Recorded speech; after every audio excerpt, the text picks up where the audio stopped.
Welcome to iDream media. So D vitamin deficiency ఇది చాలా మందిలో చూస్తూ ఉన్నాము. మరి విటమిన్ డి డెఫిషియన్సీ వస్తే ఎలాంటి లక్షణాలు కనిపిస్తాయి, న్యాచురల్ వేస్లో దీన్ని పొందడం ఎలాగా, వివరాలు తెలుసుకుందాం. ఈరోజు మనతో పాటు ఉన్నారు ప్రముఖ యోగా గురు యోగిని అరుణాదేవి గారు. మేడం నమస్తే అండి. నమస్తే madam, D vitamin deficiency, so అందరిలో డి విటమిన్ డెఫిషియన్సీ ఉంది. కరోనా తర్వాత మనకి అవేర్నెస్ వచ్చింది దీనికోసము. ఇక డి విటమిన్ నార్మల్గా over the counter of medicine వాడి ఇబ్బందులు పడుతున్న వాళ్ళని కూడా చూస్తున్నాం.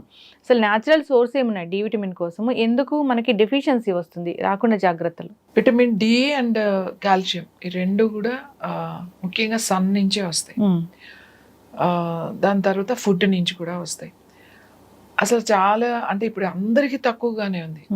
ఎంత తక్కువగా ఉంది అని అంటే విటమిన్ డి ఎండలో తిరిగే వాళ్ళకి కూడా తక్కువగానే ఉంది. పొలంలో పనిచేసుకునే వాళ్ళకి కూడా చాలా మంది విటమిన్ డి తక్కువగా ఉంది అని అంటున్నారు. మరి ఎలా తక్కువగా ఉంది అని అంటే ముఖ్యంగా ఇంపార్టెంట్ ఏంటంటే బట్టలు, మనం వేసుకునే సింథటిక్ బట్టలు, డి అనేది అబ్జార్ప్షన్ ఉండదు. ఈవెన్ కాల్షియం ఆల్సో ఎండ నుంచి ఏదైతే వస్తుందో అది అబ్జార్ప్షన్ ఉండదు. ఒకటి.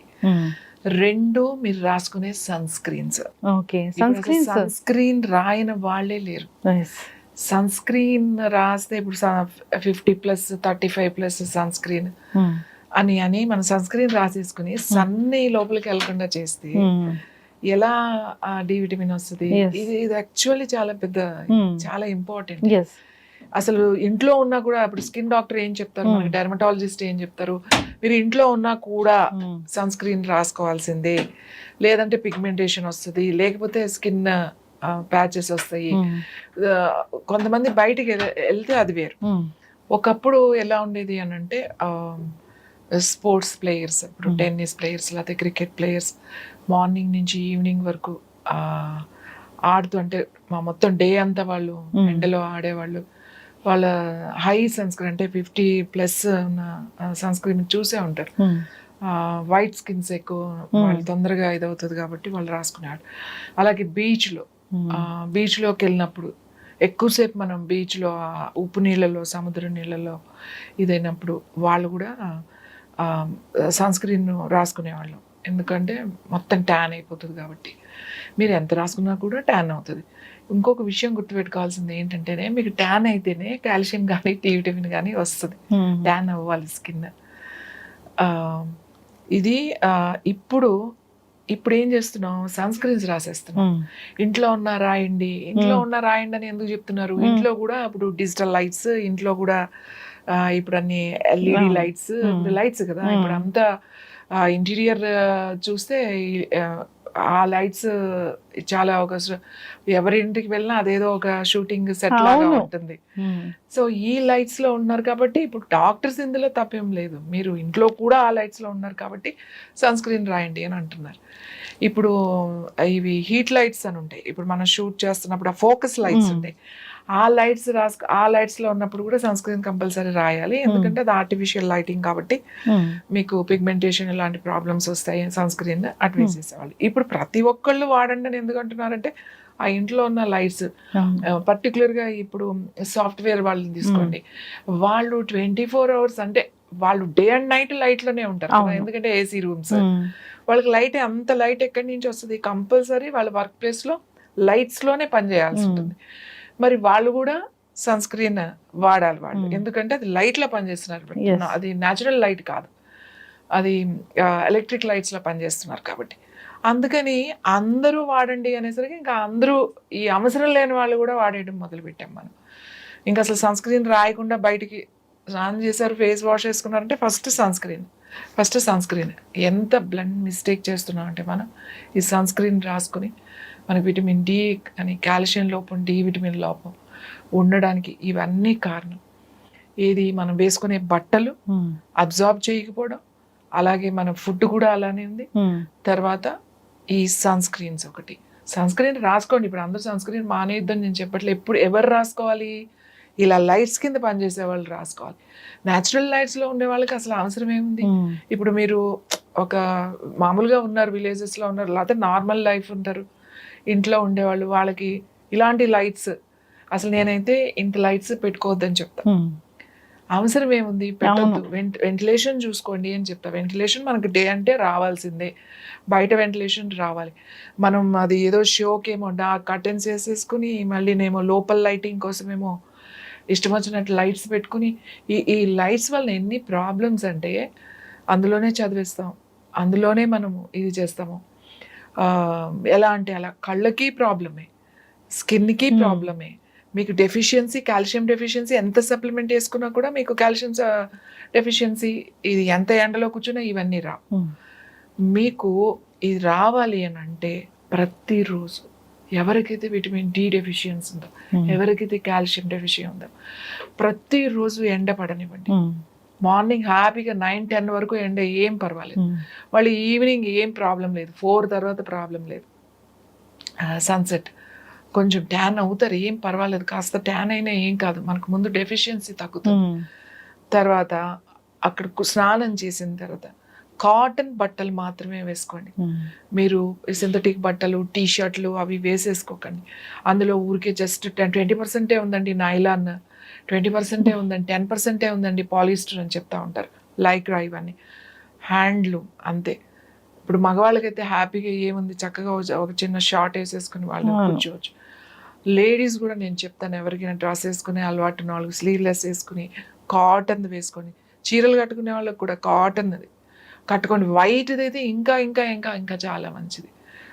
వైట్ అయితే అబ్జార్ప్షన్, స్కిన్ అబ్జార్ప్షన్ బాగుంటుంది.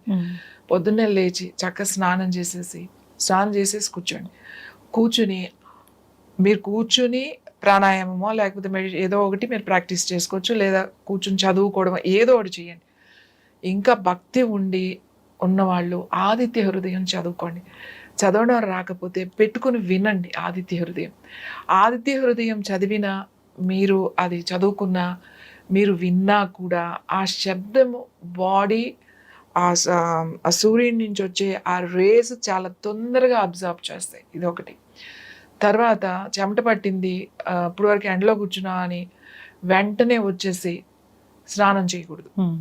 కనీసం మీరు ఇలా కూర్చున్నప్పుడు ఇలా ఎండలో ఇలా వాకింగ్ చేసిన మన కాల్షియం ఇలా రావాలి అని అంటే, డి రావాలి అని అంటే 2 గంటల వరకు స్నానం చేయకూడదు. ఎందుకంటే మన ఆ సూర్యరశ్మి నుంచి వచ్చే ఆ రేస్ ఏవైతే ఉన్నాయో మన స్కిన్ మీద 2 గంటలు ఉంటుంది. ఆ స్కిన్ మీద ఉన్న రేస్ని అది మళ్ళీ మార్చుకోవాలి. ఆ లోపల మార్చుకునే ఆ ప్రాసెస్ 2 అవర్స్ ఉంటుంది. కాబట్టి 2 అవర్స్ వరకు స్నానం చేయకూడదు. అందుకే నేను ఏం చెప్తున్నా, ముందే స్నానం చేయండి, ఇంకా బాగా స్కిన్ మంచిగా అబ్జర్వ్ అవుతుంది. ఇంకా నాకు చాలా డెఫిషియన్సీ ఉందండి, నాకు తొందరగా కావాలి అని అనుకున్నారనుకోండి, చక్కగా కొబ్బరి నూనె ఉంటుంది కదా, కొబ్బరి నూనెలో కాస్త నిమ్మ చెక్క పిండుకుని చక్కగా మీకు ఓపుకుంటే చేతులకి, ఫేస్కి, నెక్కి, కాళ్ళకి రాసేసుకుని కూర్చున్నారనుకోండి, చాలా తొందరగా అబ్జర్వ్ చేస్తాయి రేసమంట. కొబ్బరి నూనె, నిమ్మరసం కూర్చుని తర్వాత 2 గంటల తర్వాత స్నానం చేసేయచ్చు. అంటే రాసుకోకపోయినా తొందరగా రావాలంటే అట్లా చేయండి అని చెప్తున్నా.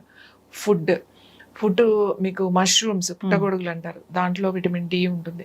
అన్నిటికన్నా ఎక్కువ మనకి డి ఎక్కువ ఉన్నది దేంట్లో తెలుసా? జున్ను. చాలా మంది జున్ను ఉంటారు, అంటే మళ్ళీ జున్ను అంటే ఇప్పుడు ఏ పౌడర్లు తయారు చేసిన అలాంటి జున్ను కాదు, మామూలుగా గేదెలు ఈనిన తర్వాత జున్ను వండుకుంటారు కదా, దాంట్లో చాలా మీకు మంచి విటమిన్ డి ఉంటుంది. ఇప్పుడు డైట్లు అని చెప్పి చాలామంది అది తింటే వెయిట్ పుట్ ఆన్ అవుతారని చెప్పి తినరు. దాంట్లో షుగరు, బెల్లం వేసుకుని తక్కువ వేసుకోండి, బెల్లం తక్కువ వేసుకుని ఆ అవకాశం, ఆ పాలు దొరికితే చక్కగా మీరు తినొచ్చు. అది ఒక స్వీట్ తక్కువ వేసుకుని కనుక తింటే విటమిన్ డి చాలా తొందరగా చాలా బాగా వస్తుంది అది జున్ను పాల నుంచి. అలాగే ఆకుకూరలో గ్రీన్స్ అన్నిటిలో కూడా విటమిన్ డి ఉంది. ఎగ్స్ ఉంటాయి. మన రోజు తినే దాంట్లో ముఖ్యంగా నట్స్లో కూడా విటమిన్ డి ఉంటుంది, వెజిటబుల్స్లో కూడా ఉంటుంది. కానీ అదంతా తక్కువ మోతాదులో ఉంటుంది. ఎక్కువ ఉన్నాయి బాగా ఏంటి అని అంటే మష్రూమ్, పుట్టగొడుగుల్లో ఎక్కువ ఉంటుంది, జున్నులో ఎక్కువ ఉంటుంది, ఆకుకూరల్లో ఎక్కువ ఉంటుంది. ఇంత తిన్నా కూడా మనకు అన్ని తింటున్నా కూడా డెఫిషియన్సీ ఏంటంటే ఏది చేసినా కూడా అక్కడ మీరు ఎండ నుంచి రావాల్సిందే. మీరు ఈ జాగ్రత్తలు కనుక తీసుకుంటే విటమిన్ డి అండ్ కాల్షియం ఈ 2 కూడా మనకి న్యాచురల్గా బాడీ తయారు చేసుకుంటుంది. మీరు ఎండలో కూర్చుంటే ఎండలో నుంచి విటమిన్ డి వచ్చేది, ఆ కిరణాలు మన శరీరంలోకి పడినప్పుడు మన స్కిన్లోంచి తయారవుతుంది. లోపలికి వెళ్ళిన తర్వాత దానికి కావాల్సిన విటమిన్ డి, దానికి కావాల్సిన కాల్షియం అది తయారు చేసుకుంటుంది. కాబట్టి అందరూ కూడా వెంటనే స్నానం చేయకూడదు. ఖచ్చితంగా ఎండలో కూర్చున్నారు అని అంటే ఎండలో అయితే 2 గంటల తర్వాత మాత్రమే స్నానం చేయాలి. ఫుడ్ మీరు ఈ ఆహారం ఏదైతే బాగా రోజు గ్రీన్స్, తర్వాత నట్స్ అన్నిటిలో కూడా కొంచెం కొంచెం ఉంటుంది. నట్స్ అన్నిటిలో కూడా తర్వాత ఈ జున్ను పాలల్లో ఉంటుంది, వెజిటబుల్స్లో ఉంటుంది. వెజిటబుల్స్లో తక్కువ మోతాదుల్లో ఉంటాయి అన్నమాట. ఇవన్నీ తీసుకోవడం మనం రెగ్యులర్ ఫుడ్ ఇవన్నీ తీసుకుంటాం. రెగ్యులర్ ఫుడ్ అందరం తీసుకుంటామండి. దీని గురించి ప్రత్యేకించి ప్రత్యేకంగా జున్ను అంటే రోజు తినం. ఎప్పుడు అవి దొరికినప్పుడు ఖచ్చితంగా తింటాం. మా చిన్నప్పుడు అయితే ఎవరు ఊర్లో ఎవరిదో అన్ని అగ్రికల్చర్ ఫ్యామిలీసే కదండి. ఏంటంటే పిల్లలు ఎవరున్నారు, పెద్దవాళ్ళు ఎవరున్నారు, ఎవరో ఇంట్లో ఉంటారు కదా, బాగా పెద్దవాళ్ళు ఉంటారు కదా, వాళ్ళ ఇంటికి తీసుకెళ్ళి పెట్టి రమ్మనేవాళ్ళు మమ్మల్ని. వండుతారు కదా సెపరేట్గా ఒక గిన్నెలో ఇచ్చి ఒక స్పూన్ కూడా ఇచ్చి పంపించేవాళ్ళు. పంపించి వాళ్ళ ఇంట్లో పెద్ద ఆవిడ ఉన్నారు, కొంచెం ఇచ్చేసి రండి అని. ఆబ్వియస్లీ వాళ్ళకి డెఫిషియన్సీ ఉంటుంది. అంటే చూడండి, అది ఆ పంచుకోవడంలో మనకి తెలియకుండానే ఇంత ఆలోచన వెళ్ళి ఇచ్చిరండి. అలాగే వాళ్ళు అందరూ పిల్లలు ఉన్నారు, ఎవరైనా పిల్లలు ఉన్నారు అనుకోండి, వాళ్ళ ఇంట్లో పిల్లలు ఉన్నారు అని వండి పంపించేవాళ్ళు. పాలు పంపించినా మళ్ళీ వండి పంపించేవాళ్ళు, పిల్లలు ఉన్నారు వెళ్ళి ఇచ్చిరండి అని చెప్పి. సో ఎందుకు అంటే ఇవన్నీ కూడా ఇప్పుడు ఇచ్చిపుచ్చుకోవడాలు చాలా తక్కువైపోయినాయి. అసలు అంత టైమే లేదు. అంత రెడీమేడ్ మీద ఆధారపడిపోయాం. అంటే అవకాశం లేని వాళ్ళు అనుకోవచ్చు, కానీ అవకాశం ఉన్న వాళ్ళు ఉన్నారు కదా, ఇలాంటివి మనం ఉపయోగించుకోవాలి. మన పెద్దవాళ్ళు ఎప్పుడు కూడా ముందు తరాల గురించి ఆలోచించారు. ఎందుకంటే వాళ్ళ పెద్దవాళ్ళని వాళ్ళు గౌరవించారు. కాబట్టి ఇప్పుడు మా జనరేషన్ మా పెద్దవాళ్ళని మేము గౌరవిస్తున్నాం. మనం మన పెద్దవాళ్ళని ముందు తరాల పద్ధతుల్ని, ఆచారాలు, సంస్కృతిని మనం గౌరవిస్తే ప్రతి ఆచారం వెనుక, మన సంస్కృతి సాంప్రదాయం వెనుక ఆరోగ్యం ఉన్నదని గుర్తుపెట్టుకోండి. ఈ ఆరోగ్యం ఉన్నదే అంతా కూడా, మన ఆచారాలన్నీ వెనుక కూడా ఆరోగ్యం ఉంది. కొన్ని అతిగా ఉండొచ్చు, దాని గురించి నేను మాట్లాడట్లేదు. కాబట్టి వాటిని మనం గౌరవించి, మన పెద్దవాళ్ళని గౌరవిస్తే మన ముందు తరాల వాళ్ళకి మనం ఇచ్చిన వాళ్ళు అవుతాం. ఎస్, ఖచ్చితంగా మ్యామ్, చాలా చక్కగా చెప్పారు. నిజంగానే పెద్దలు ఏం చెప్పినా దాని వెనుక ఖచ్చితంగా సైంటిఫిక్ రీజన్ ఉండనే ఉంటుంది. దాన్ని అనుసరించిన వాళ్ళు అందరూ ఆరోగ్యంగానే ఉన్నారు. సో నెక్స్ట్ జనరేషన్ కూడా ఈ మెసేజ్ అనేది వెళ్ళాలని కోరుకుందాము. సో ఏవైతే సంస్కృతి సాంప్రదాయాలు ఉన్నాయో, ఇలా ఆరోగ్యంగా ఉండాలంటే ఏం చెప్పారో అవి పాటించాలని కోరుకుందాము. ధన్యవాదాలు మ్యామ్.